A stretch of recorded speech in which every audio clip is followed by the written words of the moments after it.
Welcome to Tonal Distancing. I'm here today with the Diamond Dogs, Nina Grace, Sorry. Dan Barracuda. And the Diamond Dogs are Joe Wasserman and Daniel Sanders.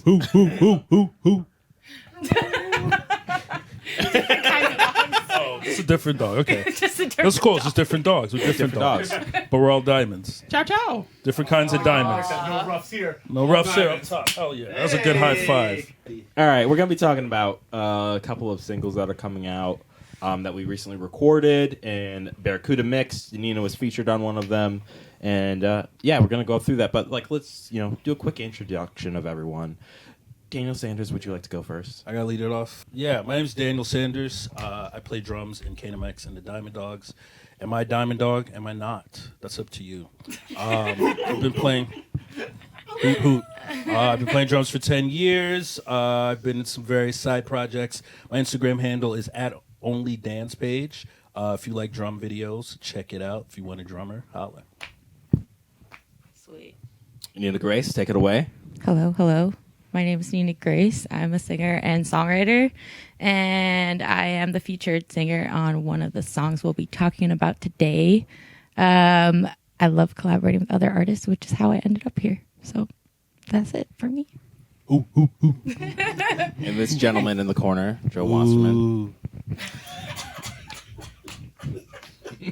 I'm Joe Wasserman. I play bass in Kanem and the Diamond Dogs with Daniel, the other Diamond Dog. I've been playing bass for several years. I actually forgot how many. Listen to the next person. That's a single. All right. Listen to the next person. You any other bands? I'll save it for the outro. Oh. This is about us right now, right? That's nice. I'm trying to be present in the moment. That's real. Yeah, I've been practicing my meditation. That's good. Respect. Respect. Respect. Download Headspace. Headspace is good. App This for meditation. podcast is not sponsored by Headspace, but it could be. But we all need it. Well, we could use that sponsorship and some presents. Meanwhile, Brooklyn Lager. Delicious. Sponsored by Until Brooklyn we Law. get that. So then, Brooklyn Brewery, holla at your boys, All right. dogs and girls.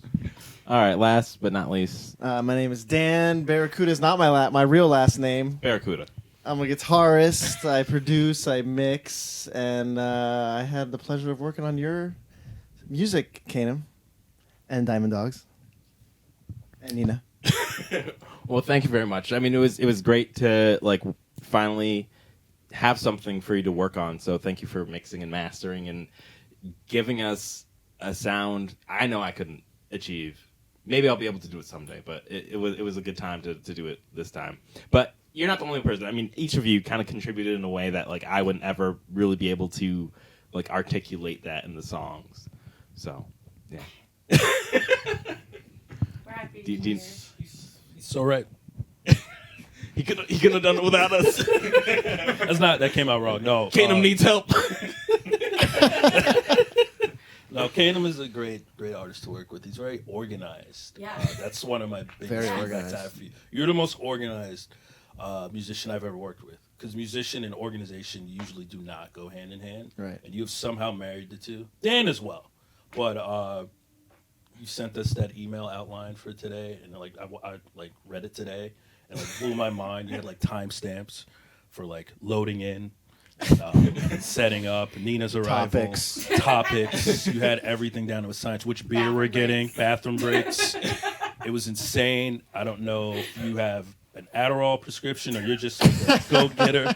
But I was born with that. you were born with Adderall. In your veins. That must be nice. I need some of that in my life. It's great to work with. It makes things so much easier, especially with how a typical musician operates. It's very off the cuff, but you're very thorough. It's good to have. Thank you very much. Thank you very much. Well, before we continue, I like to do a toast. So, a toast to the lords and ladies of music. Please guide us on our musical journey and be kind to us as we drink. I'll start with Dan, not Barracuda. Over here, who is someone you'd like to toast? Jeff Beck. Jeff Beck it is. Do you want to say anything about him? You look like you wanted to He's say like something. my top two favorite guitarists, and I don't even know a ton of his music all that well, but just he's just incredibly unique, and he like sings with his fingers, and it's just amazing. And he died a month and a half ago. Toast to Jeff Beck. He's the greatest guitarist, and he passed away. And cheers to him. Cheers to Jeff Beck. Cheers to Beck. Joe. My toast is to Evan Weiss, who is a multi-instrumentalist. I know him through Into It Over It. He plays bass in There, Pet Symmetry, and one day he just put out music, and I forget which project it was with because he's in so many. And I tweeted at him just saying like, "Oh, this is the best bass tone I have heard recorded ever." And he tweeted back at me going, "Thank you so much. Like, you don't know how hard I've worked on trying to find the perfect frequencies. Here's the secret sauce." And like just immediately told me. And I was like, "You were also down to earth too?" So cheers to him. That's the kind of musician I want to be. What did he say?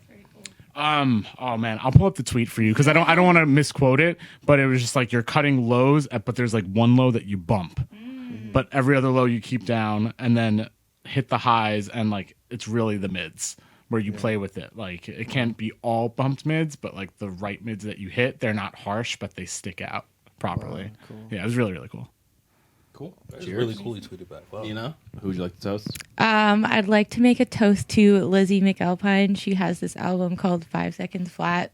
It came out a few months ago, and it's all I listen to right now. So cheers to you, Lizzie. Cheers. Cheers. Cheers. Cheers. I would like to give a cheers Harry Potter. to Harry Potter. Do you want to J.K. Rowling? Do you need a minute? Do you need a minute? No, 'Cause I'm trying to think of who one. He did that. does. I'll take my time though. Okay. So you need time to think. No, James Brown, the Godfather's soul. He's one of the most charismatic men I've ever seen, like literally ever in my life. His dance moves are top notch. His music is top notch. And he's always been a big influence since I was a kid in like what I look for when I look at an entertainer.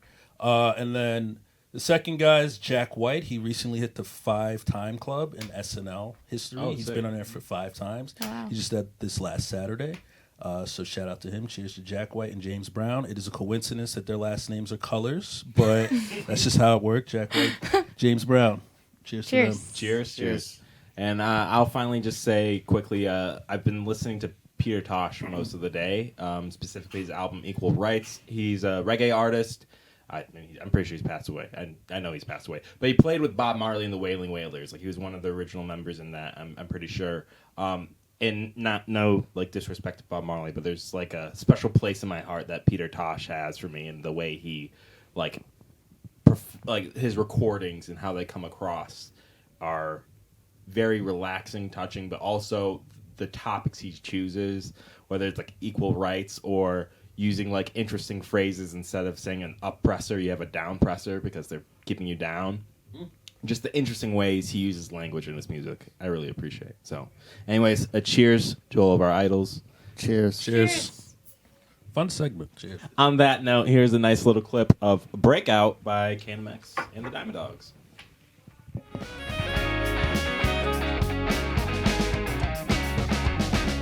There is a painting of a girl on the wall, staring at the river.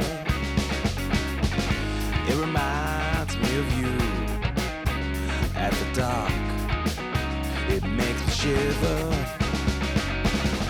I know that stare into desire. We all want to break out. All right, so that was Okay, Breakout by Kanem and the Diamond Dogs. It's out now. Go listen to the full song wherever you listen to music. We probably have like a lyric video out too if you want to know the lyrics and read it along. But yeah, that's Breakout. And yeah, we're just here today to talk about Breakout as well as Medicate Me featuring Nina Grace. So let's just get into it. So do you guys have any questions for me off the top? Like, I mean, I'm down to just go right Where did into you get it. your hat? Where did I get my hat? Yes. I got this hat in the Urban Outfitters in No Chicago. way. In Chicago. In Chicago. What are you doing in Chicago? This is my first hat. What are you doing in Chicago? Seeing friends, man. You got friends in Chicago? Yeah. Don't worry. Don't worry what I was doing. All right. Good. No, I You was keeping tabs on it? What's going I on? don't know. Is that No, where I the was- Main Moons are? I mean, I lived in. Are you jealous of Ann his Arbor, previous Detroit. I've band? always wanted to go to Chicago. You always wanted to go to For Chicago? their pizza. Okay. Oh, yeah, No, that's don't fair. go for the pizza. No. Don't go to Chicago for any of the. No Go for the disrespect hats? to Chicago, but any Chicago actual like staples, like I think Portillo's, which is just like big, massive. The Portillo's is kind of good. They have like really like messy, good sandwiches, but the deep dish pizza is nothing. Like I've people, actually heard that's like tourist pizza. It You're is. supposed to have like thin crust. And It is. They're mistakenly known for deep dish. Yes. I've never heard that. Yeah, no, I've heard it. Thin crust, then why don't we just stay here? Well, Right that's- here. I just want to see. I'm kind of a pizza snob, so I don't know why this is on the podcast, but That's yeah, okay. We can, yeah. So like, I like. We can pizza. keep it. I've heard about it. All right. Well, yeah, pizza. If anybody wants to sponsor us with pizza, that'd be great. But yeah, no, I heard Chicago has some of the best pizza, and but it's not deep dish, which really surprised me. And you're confirming that. Yeah. I mean, I'm trying to think. Wicker Park is like a place where they have like bars and clubs and stuff, and Yeah. I didn't get deep dish after going out all night. I got like regular pizza. All right. Cool. So yeah. All right. You gotta be careful when you pack that in your suitcase or something, huh? This Yeah. my No? hat? Yeah. I just wore it. You just wore it? Yeah. Oh, you just wore it home? Yeah. Okay. Yeah. What if you got another hat? I would. I don't Big normally questions. I don't bring hats with me when I go somewhere. You come back with You it. don't- I come back with hats. Where's that hat? Is the The- point to get a hat while you're there? Depends on what. Like I'm trying to think. So this hat's hurt. The name of this hat. It's not the brand. The name I gave it. This hooligan mulligan. Hercules Mulligan. Oh, what? It's got a name. Yeah, Hercules It's Mulligan. his Hercules name for Mulligan? it. Yeah, Hercules Where'd Mulligan. Oh yeah, I Where'd know he that named name it. Yeah, from? yeah. It's a spy in the Revolutionary War, inspired by like kind of like the Hamilton musical at the time. I probably got it around like 2016, 2017. Similar with guitar, it's called the General for General George Washington, but also General Alexander Dumas, who's a French Revolutionary general, Black French Revolutionary general. That like Napoleon kind of had a Napoleon complex because he was like a tall black guy that could climb mountains and like slaughter 12 people Just like Othello. in a camp Whoa. in war. Nice. Do you name all your hats? Yeah, all my hats have a name. Cool. Actually, I don't know if my blue one does. Okay. How does he feel about that? I don't know how it feels about Are that. you going to name it tonight now? Yeah. that you remember? Probably not. Wow. It just has to kind of like it has Yeah. to like, kind of come upon me. Like Yeah. my gray Inspired. one is Shakur for Asada Shakur. My yellow one is Sonny for it's my grandpa's nickname. My dad's father, Sonny Goddard. Nice. Yeah, so that's what my hats are named. That's some Kanem lore, ladies and gentlemen. Kanem lore. It has no relate. I don't have a hat song yet. I had to write a hat jingle. I think you should do that. You're making me think You about should. writing a hat I'm jingle. surprised they don't have a song already. Hercules Mulligan. Hercules. Street. What? Hercules. Hercules. I knew it was gonna happen. I'm so glad it did. That's your favorite Disney movie? It is. Wait. Yes, it It's is. very good. Hercules, the Is Nutty soundtrack Professor a is Disney top notch. Hercules. Soundtrack. Oh, It is super funny. James Woods. I was talking Oh, about. wait. I was talking about Michael Nutty Brown. Professor. What are y'all talking about? Nutty Professor. No, Hercules. you said favorite Disney movie. Just Hercules in general. Yeah, Hercules is my favorite Disney movie. The Okay. Professor is somewhere in comedy. It's not my favorite, but it's good. But Hercules, amazing. Great soundtrack. Great soundtrack. Yeah. Probably their best, Yeah. I would say.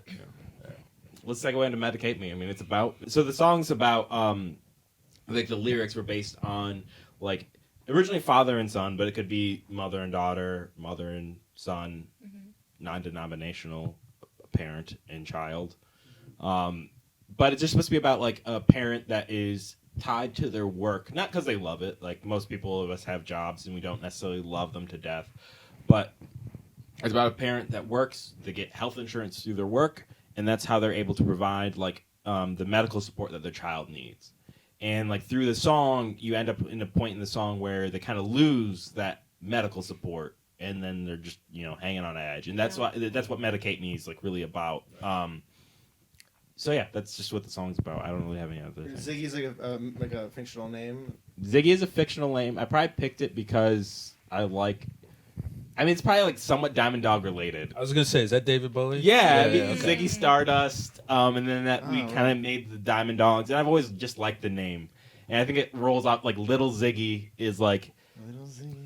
It invites some Yeah. emotions. Like, Yeah. oh, little Ziggy. He's probably a little frayed. His hair's a little frayed and stuff. Yeah. Ziggy's so Not only does it- stable. Yeah, not only does it like provide emotion, the way Nina sings it, like really. I'm Like curious. articulate it. Yeah. I'm curious how much you changed it So a lot of what I sang was already there, written by Kanem, but he gave me freedom to do what I want. I liked a lot of it. Yeah. I just maybe changed some phrasing that was more natural for me, and then also changed the melody so that it progresses as the song goes on. So like the chorus changes a little the second and third time. Yeah, you Yeah. definitely added like a lot more dynamics to like the melody, because I'm not like, I wouldn't say I'm like particularly gifted at writing melodies. The way I kind of write a melody for a lyric is that, or words is just, I just kind of sing it and I'm like, that's it. Let's keep going. I don't. More and more, I think more and more about it. But like what you brought to the melodies throughout the song really like helped develop it in a way that I wouldn't have done. I think the one thing I remember is changing. I think like a very bluesy. I was like, conducting trains. Like, I was like, I feel like you know, Oh yeah. trains are such a metaphor. I feel like in blues and rock, and like when a train pulls in, or Daniel loves Gary trains. Clark Jr. yeah. I see Yo, I glaring at love me when him. you brought up trains. No, Yeah. I wasn't saying Gary Clark. That's a Gary Clark Jr. song, but Yeah, like yeah. woke up this morning, Woke up gotta this get Yeah. some train. Train's pulling in. Gonna stay on. Getting kicked out though, because the train's moving. Shit like that. I don't know. No, Trains no. are like always in the blues for some reason. Yeah. Yeah. It's a good metaphor because you're like a vagabond, Yeah. you know, just hanging out on trains and shit. Just trying to make meaning. Trying to make meaning, moving around the Yeah. country and stuff. Yeah. Yeah, I changed that to dragging boxes because I thought that was more applicable to like modern day work, where like people might have a job with like delivering packages. Yeah. It's like it's not the most glamorous thing, but it gives me some things like it. You know, hopefully it gives you medical insurance or this, that, or the other thing. But that was like more of like a modern thing that like I thought was more relatable than conducting trains. Yeah. I think that was a smart move. Good call. I approve. Was there like a moment or something that happened that made you write this song? If there is, can you share? Moment that made me write this song. So Yeah, because it's very specific, right? writing the song like started probably from the chorus. So and then like building it from there. So I think I ended up like I kind of had like a mumble of like, it's not hard to see, please medicate me somewhere. So there wasn't like a moment or an experience that made you want to write about healthcare. It was more like you had the guitar riff, and then you started kind of like mumble writing over it, and it just It's when I had that happened. line, I think I knew that this song is going to focus on like the healthcare system, because like I think that's something like prevalent in America. It's like, Yeah. you know, it's you know the best country in the world, but we can't fucking give ourselves healthcare. And it doesn't get more like American bluesy because Mm-hmm. it's like specific to America, and the blues came from America too. Yeah. So I kind of like that relationship that only someone in this country can play the blues like this and have this topic in the center of discussion. Like in England, you can't sing about, you know what I mean? 'Cause they have health. Breaking Bad doesn't hit. exist. You know what I mean? So it's such an American song. That's That's so true. intentional or not. Breaking but Bad this- is so American. yeah, it has to be in America. Like Yeah. Canada can't make the show, and this song can't happen by a British artist. It has Yeah. to be in America. So, yeah, weird. yay. Yay. no, it's cool. Well, it's cool. It's It's a like a double hard hitting facet. topic, but then like it's this like powerful song too. So Yeah, for sure. Well, thank you. I mean, Yeah. what did you thought the song was about something else originally, didn't you, Nina? no, I don't think so. Okay. I thought you did. I remember I told you. Oh, there was this one part. I don't know. Maybe we should edit this out. But there was this one part that it's like, please medicate me. Yeah. Like this weird wistful thing. And then I was starting to feel really uncomfortable because I forgot how it happened, but I was like, is this supposed to be sexual? Like, I don't know. I was like, am I supposed to be high? I didn't understand the intention. Yeah. in that part. That's before the solo, right? Yeah, before the solo, there's desperation, and then this Oh, goes. okay. No, Yeah, I'm like, You what? sound awesome Okay. at that. Great. Before we did some takes, I was like, can you explain the intention behind this? it's my motivation. Yeah. Okay. That's interesting. I never caught it like that. That's interesting. But, the way like I remember I think we talked about it at that point, but the other idea I had for the song was like when I got that "Please Medicate Me" line in was to talk about like the drug problem in America in terms of like the pharmaceutical industry like overprescribing to people, and the way you sang it and the way it sounds, I think it really kind of echoes that other sentiment when I was originally writing it, where it's like someone's kind of strung out. Yeah, they're And like that's how I dependent heard it, on you know? something. Yeah. Well, it definitely goes hand in hand with already what the song talks about. So Yeah. Joe, what did you? Joe, you don't What'd you don't what'd stop bring to talking. the song? Jesus. You're just like Just hard cut. Woke him up. Joe, what No- did you no do when you read prompt? these lyrics? I thought they were 100% sexual. No. No, I really like the lyrics. I was actually sitting here reflecting on what Daniel said about this being like very quintessentially American. And then I was trying to think of all of our other songs and like pick them out and see, can this only happen here? So that's why I was looking dazed. For the people is For the about people, Hampton, so that yeah. No, for the people is hitting the head. I was thinking about some other upcoming ones too, and like where the lyrics worked with that, and I was like, how does that go?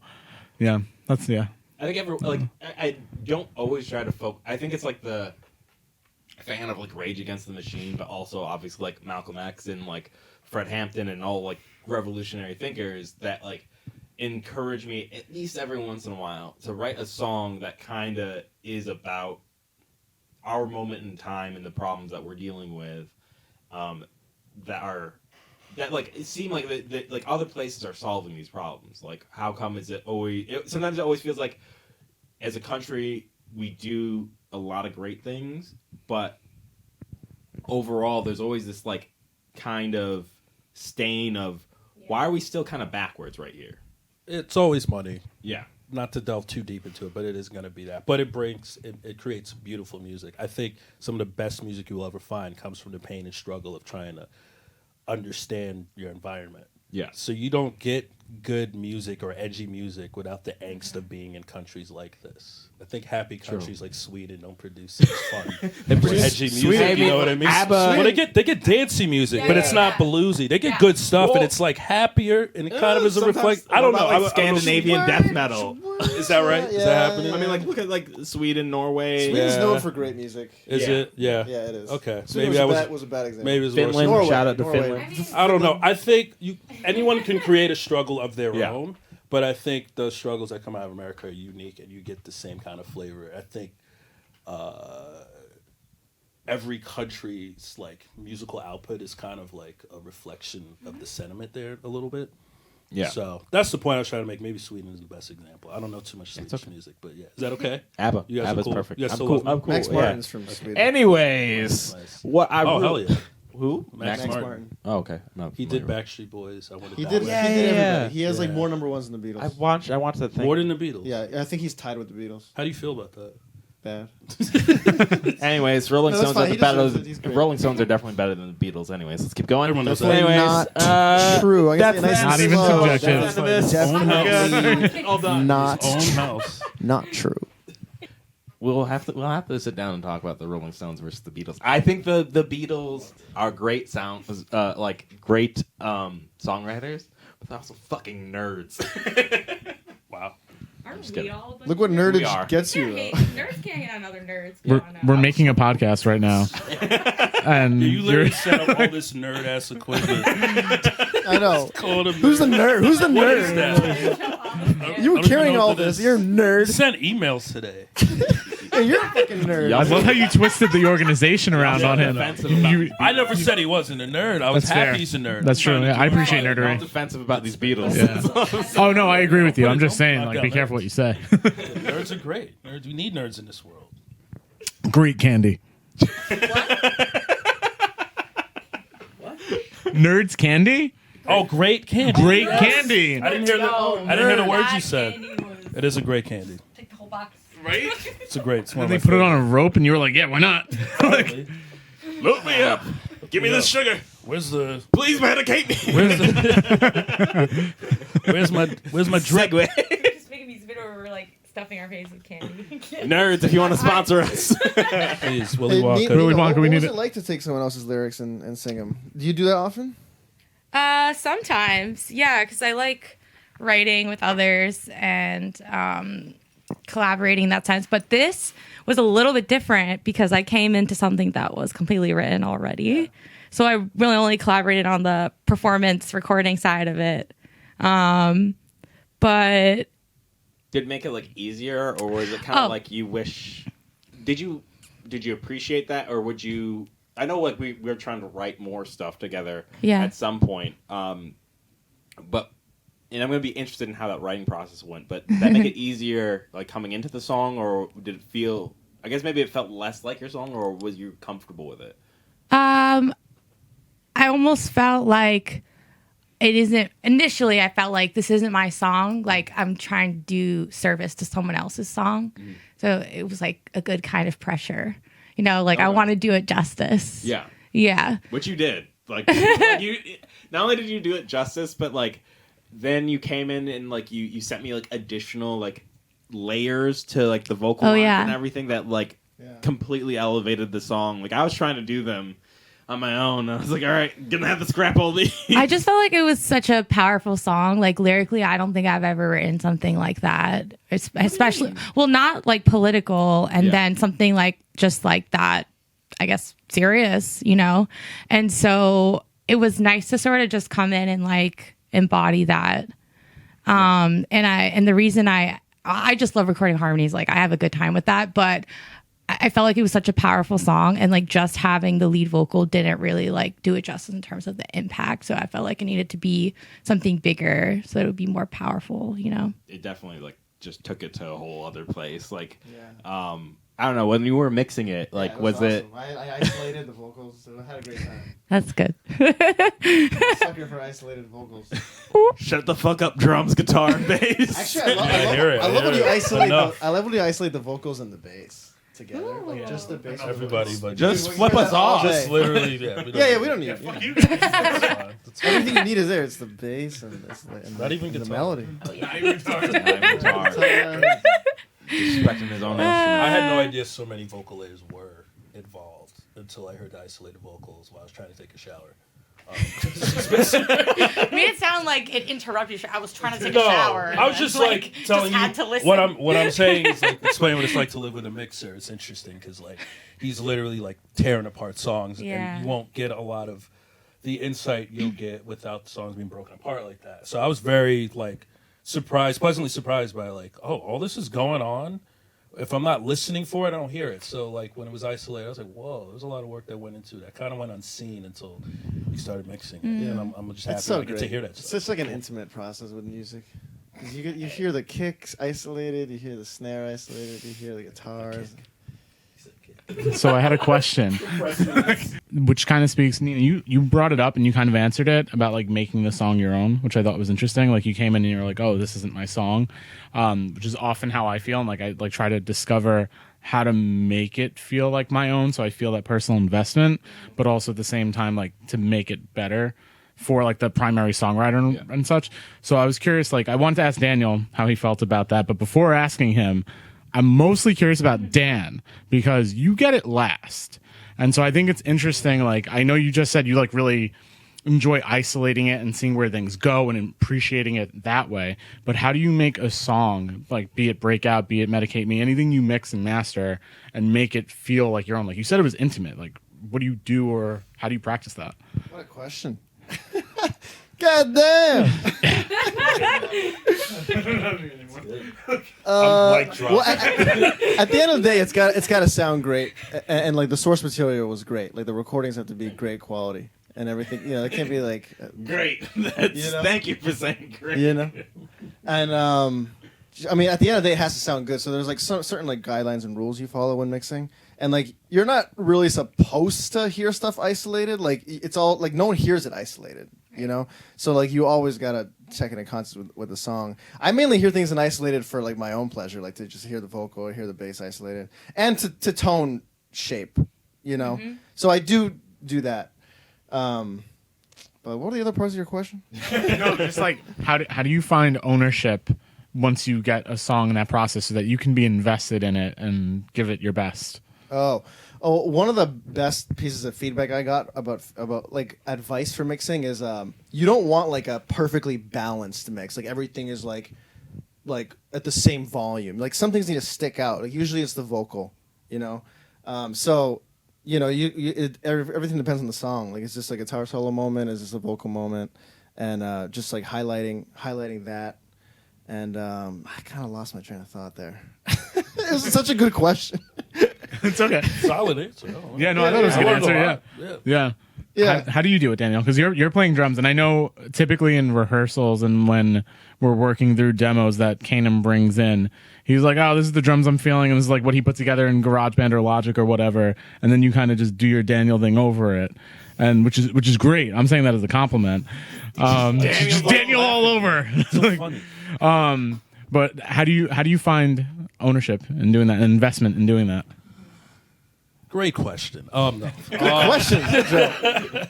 No, it's I think we all approach it the same way, which is like you try to serve the music over yourself, and then you take the moments that you kind of know are for you, for yourself, and then you serve the music the rest of the time. And everyone has their own sort of place that you have to instinctively catch and capture for yourself, and then give it back to the music, and sort of that interplay.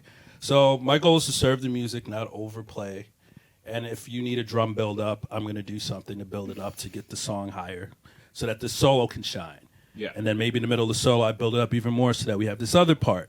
Then the bridge, you relax. But there's an ebb and flow to music that I think the drums are kind of responsible for because they bring the energy. So my whole goal is to make sure I'm matching the energy of the rest of the band in the song. So, yeah. And I guess, I mean, you ask a really good question. So for yourself, like, Yeah. how did you approach Medicate Me? I actually have an interesting drum question for Medicate Me also, but how did you approach the bass playing for Medicate Me? I know I had things written, but you kind of still like found space and you found different tones. Like I remember for Medicate Me in particular, we did 2 bass tones, and like how did you kind of find that and work with it? The tones is more honestly out of convenience. Yeah. Like having like the right pedals that work as like a good interface, or like it's easy to bring around, and like all that good stuff, which is mostly why I play out of the Dark Glass Atom now, just because of the convenience of it. But for finding it's some of what Daniel was saying, and like I like thought of this term, there's like a positive detachment that you have going into it, because you don't want to be, or at least I don't want to be too close to it, where I hear what I like what you give first. So like you like you said, you had a bass line, and I was like, oh, I like that bass line. That's really, really cool. Like how do I like Joe it up and like whatnot, while also keeping the DNA of your song intact too. Yeah. And it's the same thing as what Daniel said. Like, does this call for less bass? Is this going to be a note that just I hold? Do I cut it? Things like that, like little stylistic things that don't really change all that much in terms of the song compositionally, but change it dynamically. Yeah. And that's where you find the space to be an artist in it, even if you aren't in that like ground level part of the creation process. I'm glad you brought this up, because one of the things I was thinking of while listening to it on the way here is how differently we play the song live versus how it was recorded. And so it was hard for me to record this song because I felt like I had to hold back and restrain myself. Whereas when we play it live, we kind of rip. And I said that tempo really fast. yeah, no, it's good. Yeah, it is high energy, but it's like hearing it on the way, I was like, this is a heavy song, but not in the way, not like Metallica heavy. This is like, oh wow, whew, I need a cigarette after that song, you know, like that kind of thing. Yeah, and then the drum thing I was going to say is similar to playing it live versus when we recorded it, because I think what's unique, I know we did some recording for more recent songs, but what's been, I kind of took as a benefit recording both Breakout and Medicate Me, is we played those live a couple of times before we actually got down to recording it. And so things like speed, like I'm notorious at this point for playing a song faster than it's recorded. I think every like musician plays their songs fast. I don't think. Yeah, I was gonna say. I think that's There's only common. one band I know that plays songs slower. Who's that? Pink Floyd. That's about it. It's the heroin. That's it. Play any slower. They do you comfortably guys numb could live. just- Like Pink Floyd is like They're really emphasizing comfortably. they play songs slower. It's cool. That's cool. I like speed is such a. Wait, finish your question. No. The one thing I noticed is like when we play it live, we kind of had a certain flavor. But then when we started recording it on the drums, how we end the phrasing of the chorus with the "Please medicate me," you play the drum section like two ways. Like the first way you play it is like a bit more syncopated and off, like the rhythm of the lyrics, which sounds really cool because you get this like peekaboo with like the lyrics and the guitar and the bass. And then the second verse you sync up, and then the last one you unsync. So it really creates like an interesting texture. I remember when we were recording that, I had mentioned it, and you're like, should I do it or should I not do it? And I was no, do it. That was my indecision in the moment, kind of just working out for my benefit, I guess. But I think it is cool when you see songs will repeat themselves over and over, but if you take the same statement and say it a different way, I always really like that in songs. So, like when a singer starts off low, but then the second chorus they're medium, and the last one they're high. That's kind of what I was doing there, I guess. Yeah. Maybe unintentionally, because I don't think I did it consciously. I was gonna ask you, like, did you just go in there and be like, oh, I'm feeling it like this on this take? Like I'm not a drummer that plans all of his fills. Yeah. You're pretty consistent though. Yeah, for certain parts. Yeah. But for that, I was like, what does he want? I don't know what he wants. And it was literally just like anxiety. Like, what am I going to do? Okay, I'll do the one I know. And then the last one, by the time I get to the end of the song, I'm feeling it a little more. Because recording is another performance, too. Yeah. It's so like, you could start off feeling this way, and then you get into the groove. And then all of a sudden, you're going to do a fill you hadn't planned that's going to help the song. So I think that might have been what's going on. Yeah. It wasn't an intentional choice, but it, recording is a performance, so you'll get some fun stuff out of that, I guess. Yeah, I mean that was definitely like really cool. And then like the other thing that happens when we play it live is I think it's even the second, and I like the differences, right? I think the way we recorded it, do we end up doing like the staccato thing when we recorded it in the second verse? Where we like choke the notes. Oh, I think we let it flow in the recording, which I think works for the recording. it works in the recording, yeah, because that's something live. People are going to hear that choke note and go, "Oh, like my head's bopping," and all of a sudden you're a little off kilter. Yeah. So it perks you up. And the recording, I think we let it ride. Yeah, I like that difference. It's like fun, and like I like how we like kind of pick and choose what we do live versus what's recorded. So the song is like it's the same song, but it's a little bit different in each like space. Did you record your drums to the demo? Because You play Guitar. bass. So for both of these, Believe guitar so. and bass were recorded by the First? time he was recording drums. Officially recorded. Yes. right, Yes. yeah, I So recorded the drums came too. after. I may have done one more guitar recording afterwards, and that's why like there was a lot more tweaking That was of the interesting. drums. Yeah, Inevitably. I had never done that. I guess so. What was I- your process? What?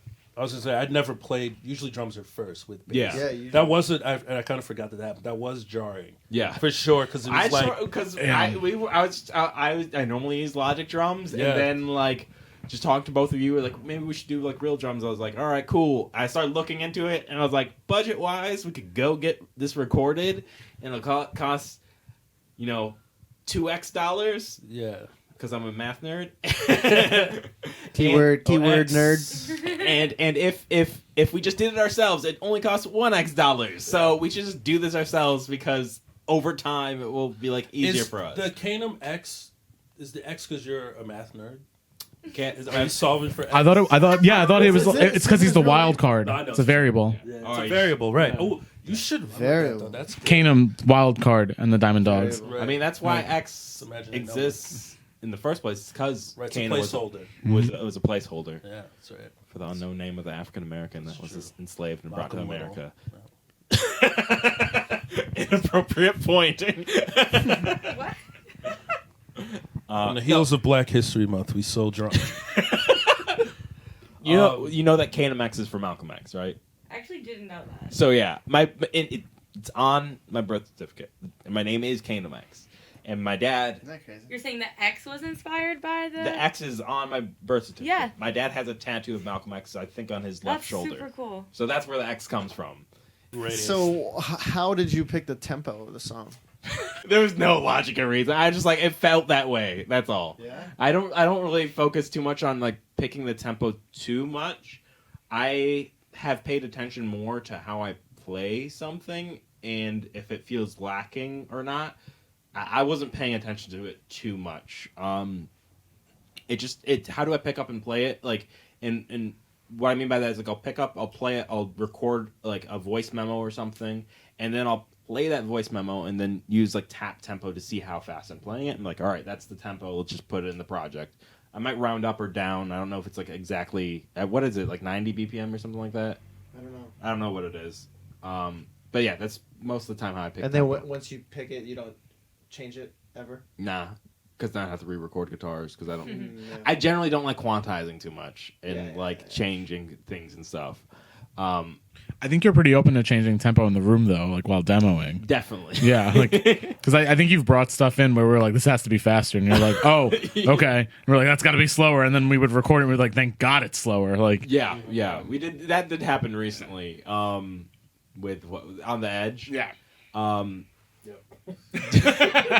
But that was my first demo was like 10 BPM slower of that, and then I just didn't feel like it pushed enough, so then I bumped it up 10 when I was recording it, like for the for your takes, and then I probably was just still playing faster at practice and everything, but and then like I'm trying to think Breakout, because I feel like we should probably talk about Breakout also.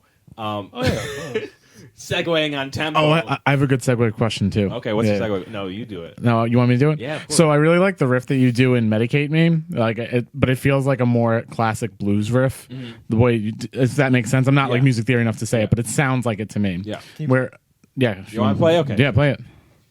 That's cool. Good call. You're doing? It's just an E. It's E-A-G. It's E-A-G. Thank you, Mike Sanser.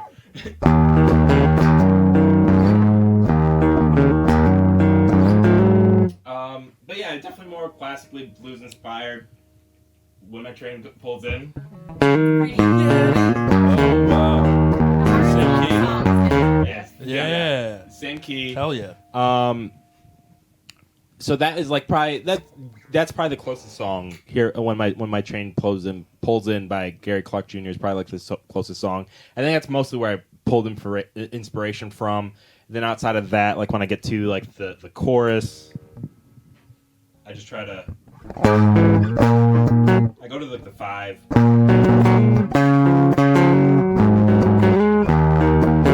And I try to like replicate that in that key. And then there's some like additional things like when I do the bridge and stuff that's inspired by like this guitarist out of Minnesota, Steel Lemon, that like I've talked to before. Really nice guy, but he like showed me some like different chords when I was talking to him. Steel Lemon. Yeah. Is he Instagram guitarist? Yeah, Instagram I guitarist. know Steel Lemon. Does he have like a black Explorer? Yeah. Yeah. So my question was, because that was a classical, or to me, classic Yeah. blues type riff. How do you, or like, Breakout is not that. I wouldn't call that a classic blues You know riff. the song?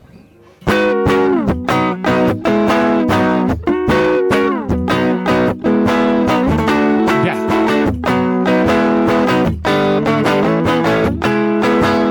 Brown Sugar. Yeah. By the Rolling Stones. I decided to use like a minor 6 chord to like root the song because I like that feeling.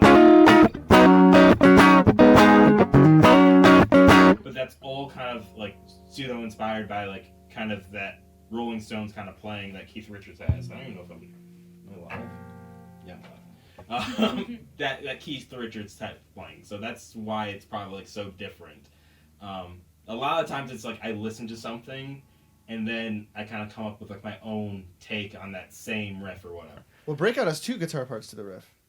I mean, what do you mean? Like, because there's 2 guitars there? Yeah, there's like 2 different parts. Yeah, I mean, so the second guitar kind of came out of like, because I do a similar thing in Medicate Me. So I just put this like high, like guitar that's just there for texture I think I used like a delay, a shimmer, a reverb, and then an octave pedal going like a little bit up and down on the octave, and I just play like really high up on the. I don't even remember 100% what it is. I'd have to like listen to it and pick it out. But I was just trying to go for an additional kind of background. Yeah, it's cool that you did noise. Yeah, like it's like a synthesizer or something, but I didn't want to put a synth in. Just to give some like ambience, some vibe. Yeah. Especially like in the parts, like the choruses and everything, just to give it a little bit more. If you like listen to it, you'll hear like this extra guitar that's not really doing much other than like pretty much playing on the one for most of the phrases, but it creates some ambience there. Yeah. But yeah, it's funny you say two guitars because I don't think of it that way. I think of it's like there's really just one guitar. Is guitar, sax, drums, and bass. The saxophone. We gotta talk about saxophone. Saxophone. Yeah. Saxophone. Yeah. Saxophone. That was Who played? Pi Show. And he played with us. Great guy. Yeah. He played with us live. Pi Show. Great guy. Great guy. Gotta love him. He's You added a lisp to that impersonation. I don't know what's happening. It's the Brooklyn period. It's a saxophone. Saxophone. I don't know what's happening. Can we? Yeah, saxophone. Pi Show. By Pi Show. He played with us like live like once in June. We played that song, but it was interesting because like his sax part, especially the solo, is like a bunch of comps, and the one part I do really like in his I mean like his whole sax playing is really great, but there's like this one lick like right at the end before like the solo really takes off, or kind of the outro of the song really begins. Like we have those like hard hitting moments at the end, and then there's like 4 hard hitting moments there, and then there's the very last like just going more into just like the jam of the rest of the song I really like, and I'll probably like put that in, like comp that in right now in the edit, but it just sounds really cool.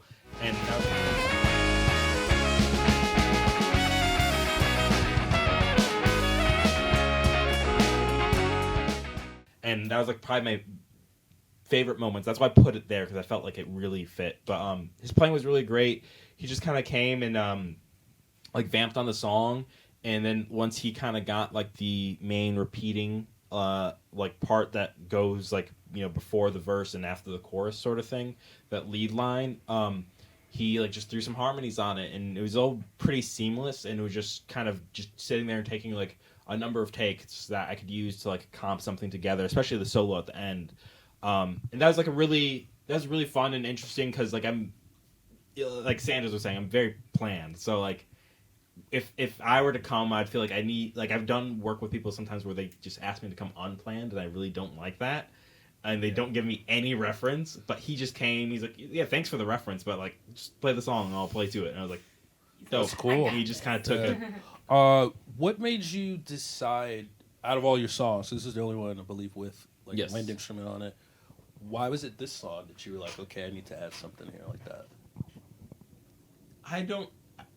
I was thinking about this a lot. I don't know 100% why I chose this particular song, but I felt originally I was going to do like a duel. So it was going to be guitar, sax, like playing the solo out at the end, and maybe even in the kind of repeating line.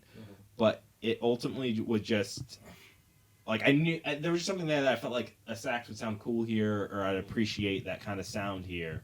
I played in jazz band in middle school, and then played in like a couple like small jazz bands in high school, and the saxophone player was like one of my best friends at that time. Like we used to skateboard together and like play jazz together.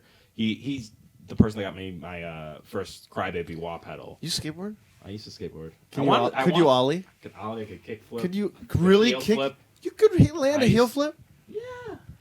Like today? I don't know about. I'm considering buying a board. So How high could you ollie?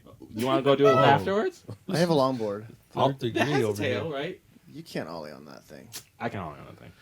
Wow, No, Whoa. Is there a tail? Is that a There's challenge? a back tail, but there's no front. I don't need a front. What do you need a front for? You need a skateboard. You don't need a front. don't to need a slide front. It up? I mean, I could probably if you're kickflip. good, you could hold on to it and you're fine. I used to have an '80s board, which doesn't have much of a nose, right? It only has a tail with longboard wheels on it, but like normal trucks. Oh, and wow. everything else. And I used to. Did you grind?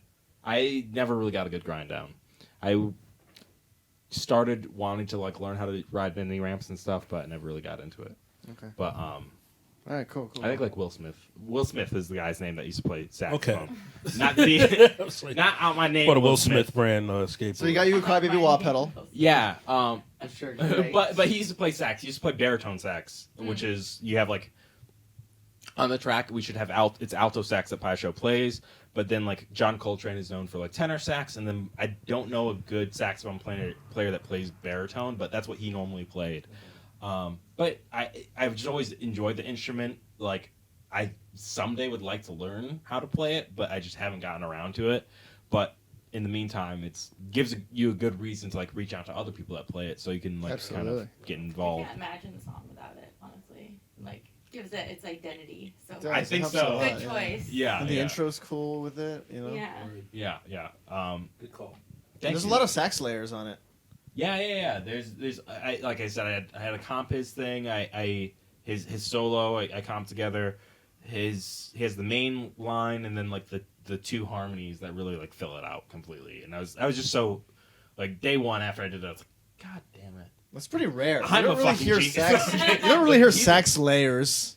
I mean, but why not? Like It's it, cool. It just works so well. Like I think it's the Iron Maiden fan in me that's like, you can have harmonies anywhere. I mean, that's how most music's written is in harmonies, but you just don't always like go the extra mile. And I'd even do that. Pie Show was like, hey, let me add these layers. I'm like, thank you so much. Oh, that was his idea. Yeah, it was his idea. So I was like, thank you so much for doing that, because that also makes the song, because even in the outro solo, I repeat his harmony saxes in the background, because I think it gives an extra layer that the guitars and the bass and the drums just wouldn't be able to like support. Wow. Yeah, you're just not hitting the melodies right on the drums. Come on, Try really hard with that ride, Can you man. tune your drums better, I've please? been trying with the ride, man. No, Whose I kid love is the that? sax. Whose kit is it? Whose kid is Whose on kit? the Yeah, drum drum kit. kit? It's the kid in on Mauer Street. I don't know who owns that kid. You don't know who owns it? No, One of the other bands. most likely. Probably. No. So we recorded in the Mauer Street. Oh, you did it there? Yeah. He brought all his mic and stuff. He did it very DIY. Yeah. I was like impressed. Awesome. You have like an 8-track interface, like the. What a Focus nerd! Total nerd, bro. I'm sorry for being such a nerd. It's okay. The Beatles were nerds. The Stones, they were Stones, right? Stoners, man. We're only stoners. Anyway. Yeah, no, it was cool. I don't know whose kit that was. It's orange. It just worked. Yeah, it worked. It's worked. Yeah. It's tuned well. I think it just, that space, I think some people like question it, like, because like they would see it and be like, wait, why would you just record here? I'm like, but why not? Like, what? I'd love like defying the norms. You know what I mean? Like Yeah. you're supposed to get drums done at a studio with a guy who like has all the Right. equipment. Yeah. And like you play this to people, no one has any idea where we Yeah. recorded Yeah. this. You know what I mean? I thought it was at your place. Right. So like people think we're bringing kits around the apartment and just recording up 5 flights of stairs. Like, you don't know. He was like, I'm getting together to record with Joe, and I'm like, So I you have never no thought- idea. Also, Yeah. because there's like a lot of background noise there. I mean, I haven't heard the drums isolated. Yeah. I don't know what the background noise situation, but like Yeah. you would never know. Yeah, it was in a rehearsal space. Like that's not the place you're supposed Was to there record another band that playing, or- because it's risky. There might have been, when I did the interview with LVP there was another band playing, but when you have like, I didn't have a condenser, granted, because I'm just doing an interview. But when we just had all the dynamics, like, you can't hear the other band. Like, come on, they're in another room, like, if you're using dynamics. And then where the drums are placed underneath that little shelter, Yeah, that was helpful. it, helps. Like it absorb some isolates of so the much. And I do That's cool. I do the condensers behind the drummer instead of in front of the drummer, so that's definitely puts them back underneath the little shelter. Right, yeah, that's usually in front of me. Yeah. Yeah, that's true. What is it? It doesn't really. I mean, I don't think it really matters that much. There's going to be a drum maker out there that's like frustrated. What do you mean? Yeah. You have to put the condenser. Yeah, put like an and you absolutely need a hi hat mic. What are you talking about? Where's your hi-hat Where do you mic? put a hi-hat mic? How am I supposed to separate the two tracks if there's no... Yeah. But we made it work, and I love that. I love that it worked, and like people don't know. I think it worked. It worked? And that is Yeah, how it you did work, DIY. DIY. Anyways, so Medicate Me had a lot more. Thanks for pushing right through. Thank you. Medicate Me had a lot more like free form, I think, but like Breakout didn't. Like, was that I never really know like how to like kind of guide someone through that, because when I do need something specific, I need something specific. But I think you were very receptive to it, and I love the way you played it. But like, what was that kind of like on your end of like you get a very specific bass line? How does that work? Do you wish you had more liberty? I know you definitely use some, but like maybe where did you use your own creativity there? I think so. For this song, it's a fun bass line. So when I'm given fun bass lines, it's very easy to be like, yeah, let's roll with it and like go for it. I even remember when first learning it, when you were showing it a while ago, that I was challenged by it. So like when a fun bass line is also a challenging bass line, okay, now I'm just becoming a better musician too. So eventually I'm going to own it. And like, even though you might have written it, it's going to feel like mine once I get it. And then once I got it, now I can start making it my own, but it's still your bass line. Right, like it's still your song. I don't know like, if it's mine. The way it sounds now. I changed it very little, and it was like actually very collaborative. When Kanem introduced it first, I think it's the pre-chorus. Yeah, you can. No, you can show it. You got the guitar. Show what it was. Show what it was. I don't.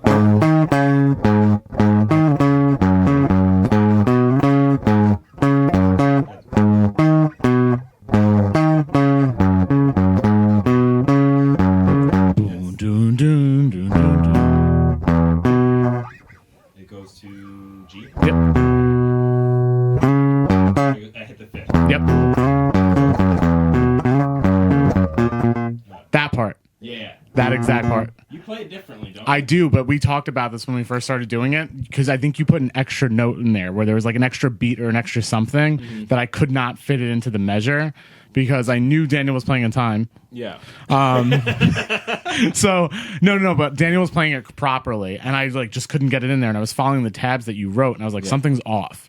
And so I told you, and you're like, I don't know, try doing it, try messing around, whatever, like finagle it to like fit what it might be. And I just like pulled that little piece out of it, and that's why you hear it sounding different. But it's the same thing. It's just like, oh, I feel like I can't fit this in the way that I play and the way I hear it in my head. Yeah. But that was less stylistic in me, just like it not computing.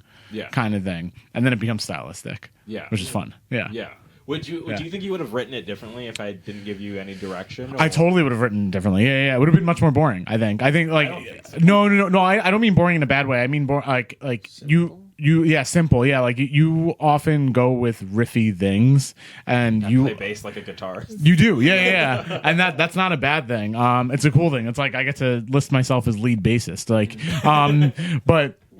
Yeah, you go into it and you're like, oh no, like we should match up. It should be like this, and like maybe when we're not matching up, the guitar is doing something complementary, but the bass is holding that heavy riff down in the first place. But like places where I was able to take liberties, like it was hard because I liked the bass line. So I think the major one that stood out to me is at the very end where we're just like kind of coasting for a while, and we're just like really jamming over the saxophone solo. I think I hit an octave at one point. Yes, and I was like, this feels like an octave moment where I'm like, let me play the exact same thing the exact same way on the octave. And it hits. And like you fade it out at the right time where you're just like, it hits the octave, and the listener, at least me, like not remembering this while walking here, I was like, oh, he hit the octave on that bass. That's a good bass call right there. Like, right. Like I want to, when we leave, like I want to go listen to Yeah, it. no, it's fun. It's fun. My favorite part is recording the outro. Sanders. And just like he plays his drum bit and then just stops. And it's like, you got enough. Because it's a fade out. I'm like, this song definitely fades out. This song right? definitely fades out. Oh yeah, we're good. Or like what? I had no idea where the end of the song was coming, and I was like, "Are we gonna play forever?" It was just gonna keep going, and I was gonna fade it out with a full band, and then you stop, and it was in the room. Like I go back and listen to your drum part, and because the way you build it up to stop the drums, I really wanted to ask you to continue doing it, but like my first inclination my first inclination was to tell you, no, play it through to the end. Don't be lazy. But then when I sat down and listened to it, I was like, this is different than the way I would have done it. But the reason why I'm recording with Joe, Nina, you, is to get your input, essentially. And then I just, like, I left it because I was like, no, this has something that's special. Why'd you do that? Of course, because I'm lazy. Basically saying he got tired of I wasn't. recording. No. What happened was I was I wouldn't choose to informed. be lazy. I was just saying I am a Taurus, but no. So I assumed the song was gonna fade out by the time I stopped. Yeah. So I made an executive decision. I was like, this is probably going to be faded out by now. I could stop now. I didn't really check in with you for a timestamp, which is my fault. Happy accident. And I made a bad call there, No, but it you worked made- out. no, But you it worked made- out. you It's made a a happy great accident. Yeah. You made a great call. Because you don't hear that either. You usually hear, what I've always been frustrated when I ever hear a song fade out. It always seems to be when things are getting good. Yeah. I think, what is it? Lady Marmalade sounds like it's about to get really good and then it fades out. Yeah. And there's a bunch of songs that do that. Yeah. And so I didn't want to Dumb. yeah, right. And then I didn't want to I didn't want that to happen to me. No, you didn't let it happen. 'cause guess. I don't know. It felt like in the song, like when you did it, it felt super intentional. So I was like, It's funny. no, because then it worked so well for the ending because you don't have just this generic fade out of they're all in the car together. It's different. Yeah. You hear someone get the fuck out of the car, and you do it. No, and I you love it, I love you it. do it with an exclamation point because the Yeah. drum beat changes to being super energetic and exciting, and then just Yeah. gives way in a way that what better way You to just suit a song suspended. called Breakout? Oh, wow. I never thought about it like that. Yeah. Yeah. It kind of leaves everyone suspended. And Yeah. it lets the song breathe. I guess, yeah, that's cool. Yeah. It worked in your favor. It worked in my favor. Lucky. If there was a music video, You'll be this lucky next time. Yeah, you just throw the sticks and it'd be perfect. it'd be cool, yeah. Yeah. Yeah, all right, I broke out. Yeah, and I know we end the song differently live because you can't. How do you fade guys out do that live? Good question. It's like a sudden stop. Wow. Burn, burn, Yes. burn. Yeah, That's it. like that. Because the way the solo starts is we do I think of it as 4 phrases that are very hard hitting, and then we go through a chill. Sorry, excuse me. Do 4 phrases hard hitting, and then we do a chill jam, and then I cue everyone by saying hey or breakout or something, and then we know to do those 4 hard hitting phrases again, and then end it bam bam, abruptly. Ending on the 4. And then on 4. It ends on 4, huh? Yeah. Oh. Bum, bum, bum, bum, bum. Yep. Yeah. Yeah. Can count. Come on and break me. Come on, bro. Oh yeah, Break there's a signature. me. Oh wait, can we? Oh, that's on That's Medicate Me. hard. The boom boom. Oh yeah, the knock or the. Oh, the knocking and Then it's Medicaid. We like talked about knock it. on the door. Pom pom. How can I afford you? I remember we talked about that because you were like, that's the only place I use a sound effect, basically. It's like in Thriller. Yeah. I hear the door slam. I was waiting for the door to open again. It didn't. But yeah, no. Dog filled in. Thank you, dog. Diamond dog. I just had an owl. I was like. Yo, those Bushwick owls, man, they come out. Come to Owl like a lady. There is, yeah. Screech it. Screech There's it. an owl. I don't And my know. cousin Vinny. And heat. And heat. And heat. I forgot. He's like, who? Is it who? What are you, a fucking owl? It's great. If you loved the movie, you'd love that line. It's a great movie. Heat. Any final thoughts on the songs? Please leave in the comments what you thought of the movie Heat, featuring Al Pacino and Robert De Niro. I'm leaving that in. Please. Yes, please. Please do. Please email all your comments. Please DM only Dan's page. On Don't tell me what a good time. I will definitely curate that. But any final questions or thoughts before we wrap this up? Wait, do we dive into the lyrics of Breakout at all? Oh, you want me to go on A lyrics? little bit. What's it Okay. about? Yeah. It's about a Matisse painting Dude. in my room. What? So About what? I think it's called. It's like the Japanese or something. It's a Matisse painting, so it's kind of like impressionist. That's the right term. So abstract, I think. Impressionist. Is it? Matisse, because it doesn't look like you can see that it's a person. Postmodern. Impressionist. So it's like an per se. impressionist painting. It's two schools of It's thought, supposed to be like really. it's supposed to be a Japanese woman looking into water, and I was just playing my guitar as I do, and a lot of times I just like look for things like when I'm just kind of coming up with lyrics, and I just said. The first lyric was, "There's a painting of a girl on the wall staring at the river." There's a painting of a girl. Been around and round the whole world. Keep going. No. No, but lines like that are so great, especially at the opening of a song because they're so detailed. Yeah. It makes people curious, makes first them line. be engaged. There's a painting of a girl. Oh, Took the river and drowned the whole world. We keep circling back. This to it. is a painting of a girl. That's it. And then from there, I was just channeling Joe's favorite artist, Bruce Springsteen. It's like, how do I tell a story? Bruce. How do you tell a story like Bruce? Is he really your favorite? Yeah. You hate him. I hate him. We're cutting this from the episode. Joe Yeah. loves Bruce. Joe loves Bruce Springsteen. It's one of his favorite artists. Second favorite is Billy Joel. Followed by Billy Joel. Hey, be nice about Billy. Hey, Favorite I'm state. nice.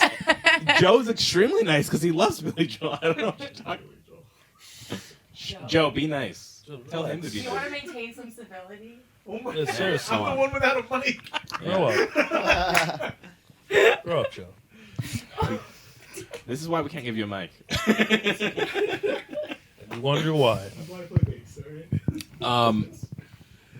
So I was struggling to find like a story there, because like the first one is just about someone seeing a painting on the wall and like it reminds them of like someone that they knew, and then I don't know, like I just kind of went like abstract.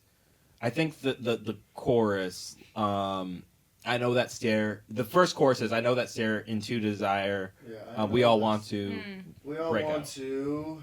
break. Yeah, all what's want that to about? Just like wanting to have break freedom in your life, or I think I just breakout just fit right at the end there. So sometimes I write lyrics and I think a lot about them, and other times I just yeah, don't overthink. And that breakout phrase was like not overthinking, and really that all kind of comes. I probably wrote more of that kind of chorus section after the second verse, which is talking about like. The first verse is setting up a person like looking at a painting on the wall. The second verse is setting up the person stealing the painting off the wall, and that like that person is kind of making the same decisions as the person that the painting reminded them of, as if like the person the girl that is the person's remembering also lived like a past of like stealing art or. Doing what they had to do to survive. So really it's like the second chorus that says, I know that walk through desire. Once I had that in the second chorus, I could write I know that stare into desire in the first chorus. And then like we all want to break out, because that second verse is really about like this person doesn't really want to live this life. They've seen someone else live this life, but they're still going to do it. Even though they want a different so like life. trying to break out of patterns. Yeah, trying to break out of the patterns, trying to break out of the things From that your you've history. seen Version of her replicated. mind. Yeah. Change You your don't have cheesy karma. lyrics, I gotta say, I'm not even kidding. I've worked with a lot of songwriters. Sorry,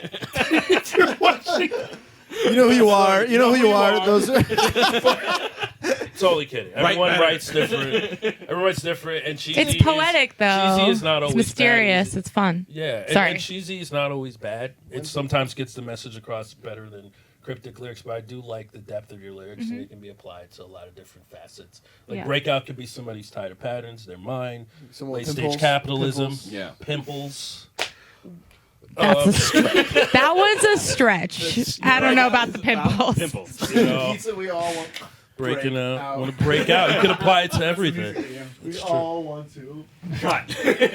Break out of pepperoni pizza. Yeah, you know. So I encourage any of these TikTok memes where you're like, we all want Just, to like, break jump out out of a pizza. yeah. Jump out of the cake. We all want to break out. Seeing bacon grease in the fridge, in the kitchen sink, and be like, "Look at Sanders. We all want to break out." I've gotten better by I know you have, but I cook in an aluminum Are you tray. airing their dirty laundry? they did this really in front just of wrote us.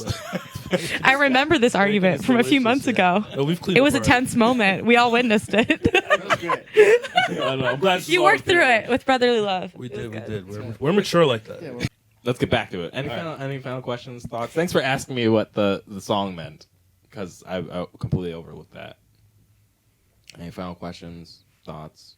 Dan, do you have anything technical you want to share about, or just like your experience about mixing the songs? Were there any challenges? Were there like some things that you really enjoyed mixing? Remember the Yeah, drums? There was yeah. sometimes the source material isn't all. Has a problem. And go back. We did have an issue, but it was just like a. It was like an oversight, like a slight Yeah, oversight. yeah. And it was fixed. It was patched up. I'm kidding. Like something I was technical. into I don't know. I just have like my process with working, and you're very organized. Everything was really organized, and that helps a lot. Okay, well, thank you. Yeah. Are there a lot of I've- musicians that'll like send you just a bunch of Yeah. It's Sloppy. Like Figure it out. here? It's all Also, stuff. we had I really like because a demo like before you send it to like the mixer, like Yeah. we get like what's called like demoitis, like where you Yeah. like love your demo, Yeah. and I know that about musicians because I'm not done the same way, and that's why I wanted to have a call with you before I started mixing it, and then we talked through, and I wanted to know how you like to pan your guitars, Yeah. you know, and things like that. Like it helps a lot. Yeah, I mean, It I was good. tried doing some rough mixes, so I was like, this isn't going to be as good. And I appreciate you calling and, like, going through that, because Yeah. I don't know what I was doing. adorable. Also, the demoitis, I'm sorry, Demoitis is real. Demoitis is so real. that's the Medicate Oh, Me yeah. solo. It's not the original demo solo. I was like, you know what, I'm sending this to Barracuda, who also plays guitar. He probably will judge me for the solo regardless, but like it won't be the great. original. It won't be the original demo solo. So I sat down, tabbed it out, and then like practiced it and like got the best take that I could get at that time for that solo. Cool. Because And how did you record it? So the lead guitar. the lead guitar, like, what do you mean? Like how so? Like Was DI? it DI or the amp sims or It was- pedals DI? It was just the Iridium cab amp sim, and then probably a lot of times I goose it. I juice it with a tube screamer normally. Ibanez? Yeah, Ibanez tube screamer, tone all the way up to really brighten it up. Because in the cab sim, I'm using like a Marshall head, and then like the cab is probably like a V30 cab. Awful to next year.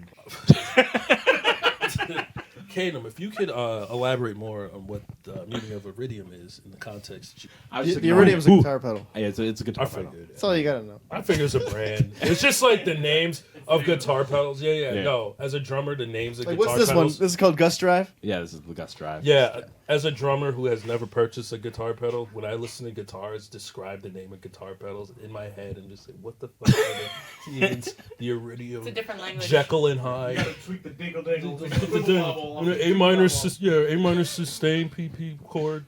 Like, what are y'all talking about? What are you talking about? Paradiddle, paradiddle diddle, triple paradiddle, double paradiddle. That's true. It is. We do have some goofy names. flam, Paradiddle, diddle.